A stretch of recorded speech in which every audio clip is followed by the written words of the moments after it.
every email, every complaint. I took my first vacation last summer, and we were so stupid. I was so stupid. I introduced a new hamburger bun. I had this brilliant idea that I was going to change buns, like 3 days before I went on vacation, because I was so sure that everyone's going to love it. And I spent my vacation on this stupid iPhone apologizing to people because they hated the hamburger. And I'm not like the cut and paste guy. I'm just not good at it. I'm too old to know what you guys. So I'm like, Kathy's like, really? I'm like, yeah, there's like 40 of them today. And then we ended up going back to the bun, but I respond to everybody. And if somebody's really ticked off, you know, they're just dogging, you know, they're really angry. We screwed up their order, you know, and they ordered a veggie burger and they got a cheeseburger, and they can't eat cheeseburgers, they wanted a veggie burger, they don't eat meat, you know. And I understand all the anger, and so I'm like, I'm so sorry. So we're going back and forth, and like the last time will be, so is this Terry? Because I always sign Patrick Terry. And then after like the third response, I'm signing it Patrick, you know, I'm like, I think we know each other. And they're still just, and they're like, so is this Terry? And I go, yes, and then nothing. Oh my God, I'm so, you know, you just tell her like, oh, I'm arguing about mustard, and this poor guy isn't responding. I think we're all over it. Yes? How often do you and your family actually eat potatoes? I eat almost every day. Really? What's your favorite thing? I have a hamburger with a regular, which is sauce, lettuce, and tomato. And then I add onions and pickles. And ketchup, I like a little ketchup. Onions, pickles, and ketchup. And we you know, I'm always listening, and it's unnerving, and it's exhausting, but I'm always listening. And I have a customer, a buddy of mine, who called me one day and he goes, what kind of pickle do you use? And I'm like, you know, I mean, it's a dill pickle, I don't know. He's like, really a good pickle? And I'm like, oh, John, I don't know. Why are you asking? And I remember, you know, when we were doing this, and I never opened a hamburger stand. And there were times when Kathy would say, so is this how you run business? You know, it was like, because I screwed something up. That's how I run a business. And so it was like, oh yeah, we got to have pickles. So we said to the guy, bring us pickles, you know, in the street. And that was kind of the last of it. So he says, well, because people who like pickles know pickles and they like good pickles. And I said, well, it sounds like you don't like my pickles. And he's like, well, I'm just asking. And I said, okay, I'll go find out. So, like a week later, the vendor brings all these pickles. I have all these samples, and I'm eating pickles. And I'm not even really like a pickle guy. And so it turns out that refrigerated pickles are better than the pickles they ship you in a box. So if it has to be refrigerated, it's already upgraded. And so it's like this real kosher style dill pickle. And it's really good. And so now I eat pickles on everything I order, and I never ate pickles at Terry's, and now I do. The other thing we do that is tempting for many businesses, and I don't know what you come away with tonight, but one of the things I hope you come away with is just not to follow.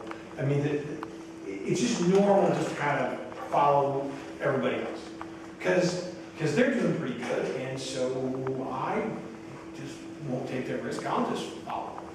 And so what we do, partly because I'm screwed, you know, I am screwed. I mean, this whole deal, it encompasses me, you know, it's almost every minute of my life. And I just, you know, I'm always thinking about it. But like, they shipped the wrong cheese one time. And it's everybody is eating it, you know, like the employees, which they're not supposed to be doing, but they're just eating the cheese. And I'm like, what's going on? I said, well, this is really good cheese. I'm like, how can you tell the difference? I mean, it's like, you know, it's American cheese. It's, you know, we're a burger stand, so that's what we serve, you know. And they're like, no, this is really good. And I'm like, well, what's the brand? It's like Land O'Lakes. Well, Land O'Lakes, you know, you've been in the grocery store. Land O'Lakes is a pretty good brand, right?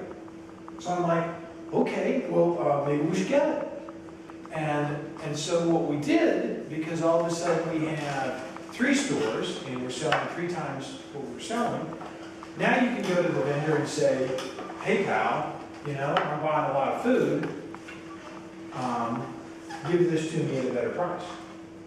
What I said was, hey, I'm buying a lot of food, give me this at the same price I'm paying for the other stuff. And he's like, okay.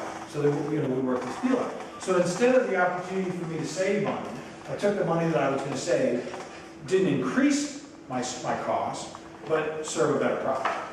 And that allows me the opportunity to tell you, it was sort of like, sheesh, which matters to me. It may not matter to you, but it matters to me. And so we've done that all along with, you know, with that buying power. Because there's this thing in business in this country, I don't know what it's like the rest of the world, I assume it's pretty much the same. But when you are starting out and you are small, you have 0 pull. The vendors don't give a damn about you. You don't sell enough Coca-Cola to matter. You know, they'll show up because that's their job, but you really don't matter.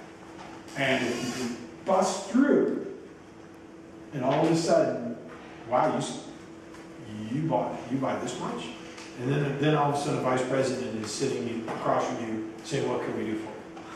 And not the vice president, but, you know, of the company, but the vice president in that area or whatever. All of a sudden, you've gotten to the next level.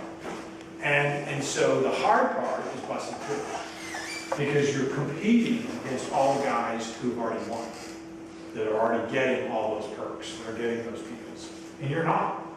So, you know, then once you get above, then you decide what you want to do.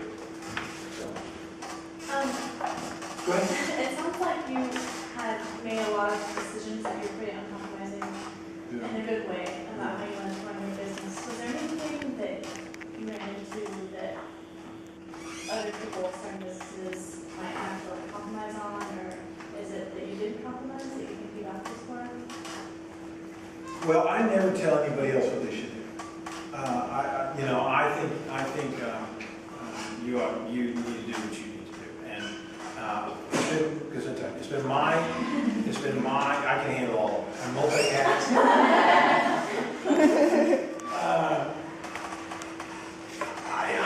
I'm just not that guy.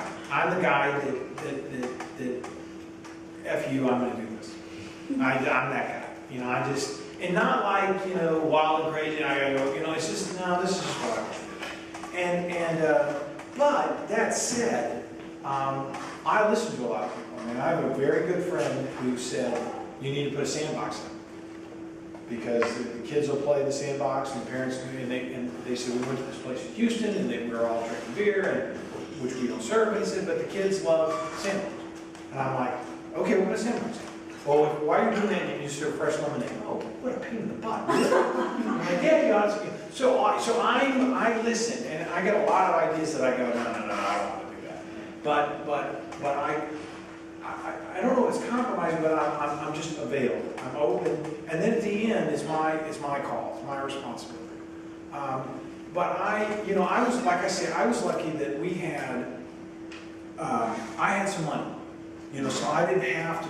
You know, I wasn't looking for the rent. And anybody who's, you know, most of you guys have been in a situation where, you know, crud, I don't want to bounce this check. You know, you act differently than if you have money in your bank. You just do. Yes, sir. Oh, yeah, a question about your veggie burger. If you're going against the grain a little bit, because yours is like $1 more than your hamburger, and if you walk into Huts or a lot of places, it's more. Could you talk about how that came about? Sure. And also how you came up with how you compare your veggie burger to others around town. Well, the veggie burger is $3.80. And a comparable, there is a, you know, I would think most places that serve a veggie burger at most restaurants would, I think, probably be in the close to $6 range. Ours is more expensive than our hamburger because it's made in our own commissary 7 days a week. We have 4 women that come in every morning at 5 a.m. And they make the veggie burgers, the oatmeal chocolate chip cookies, and they squeeze limited. And we do it every day. And the recipe was from a chef, Chef Andrew, who's a guy here in Austin, and we worked with him. We were serving a garden burger, which was fine, but we didn't want to do that. And so as soon as I could, we switched. Anyway, the cremini mushrooms are cooked and simmered in cream, and the black beans are prepared. You know, it's a big deal. So that's why we charge. That's why we charge more than we do, because the hamburger, as great as the meat is and as expensive as the meat is, it just arrives. You know, I'm not out there with the cow. So I don't have to do all that. But we've won, we started in January 3 or 4 years ago, and that May we won the Chronicles Reader's Choice Award for Best Veggie Burger, and we've won it every year since. And I eat it, and I don't even eat a veggie burger. I every once in a while, I just, yeah. So we're really proud of that. And you know, the chicken, it's funny, we grind the chicken. We grind our chicken. We take the boneless, skinless chicken breast, and we grind it, and we patty it. And it's an all-natural chicken, so it's so moist it just patties by itself. And we cook that on the grill. So what we did with it, because a chicken breast is not shaped like a bun, you know, and they don't walk around with buns on their wings.